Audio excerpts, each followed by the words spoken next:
আসসালামু আলাইকুম গাইস।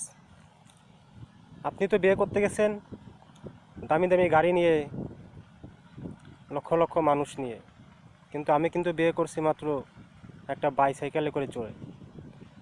আমার বরযাত্রী ছিল মাত্র একজন, সে ছিল আমার খালু। আর গাড়ি ছিল বাইসাইকেল, তারই বাইসাইকেল। বিয়ে করলাম। বিয়ে করার এক মাস হতে না হতেই শুরু হয়ে গেল সংসারে অশান্তি।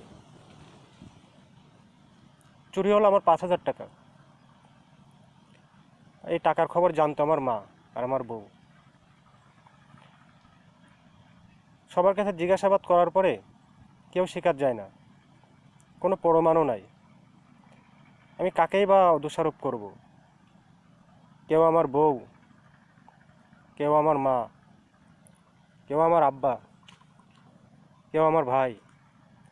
আর আমি নিশ্চয় নিজের টাকা চুরি করে কাউকে দোষারোপ করব না। অবশেষে সবার দোষটা চাপিয়ে দেওয়া হলো আমার বউয়ের উপরে।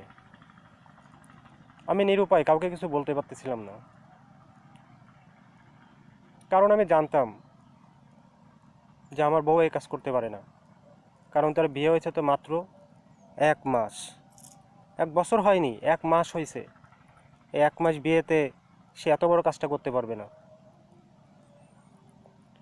কিন্তু সবাই দোষারোপ করলো তাকে। আমি কিন্তু কাউকে কিচ্ছুই বলিনি, কাউকে যাচাইও করতে যাইনি কে টাকাটা নিছে কে টাকাটা নেয়নি। কারণ যাকে আমি দোষারোপ করব সেই তো আমার খুব কাছের মানুষ। তাকে দোষারোপ করব, তার আত্মসম্মান তো নষ্ট হয়ে যাবে, সে তো সবার কাছে চোর বলে স্বীকৃতি পাবে। আমি চাইনি যে আমার পরিবারের কেউ কারো কাছে ছোট হয়ে যায়। কিন্তু অবশেষে দোষটা আবার বইয়ের ঘাড়েই চলে আসলো।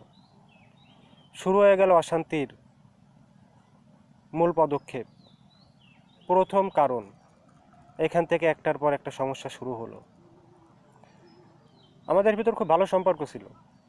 আমরা কখনো 3 বছর সংসারের বয়সে কখনো আমরা রাতে গ্যাঞ্জাম করে ঘুমাইনি। আমাদের গ্যাঞ্জামটা ছিল 2-1 মিনিটের বা 2-1 ঘন্টার, কিন্তু সেটা কখনো ঘন্টা থেকে দিনে গড়াইতো না। কিন্তু কিছু মানুষের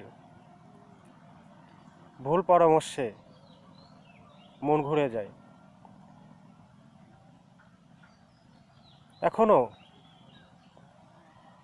আমার সে কথাগুলো মনে পড়ে যে আসলে সে কিন্তু টাকা নেয়নি। কারণ একটা অপরাধীর চোখ মুখ দেখলে বোঝা যায়।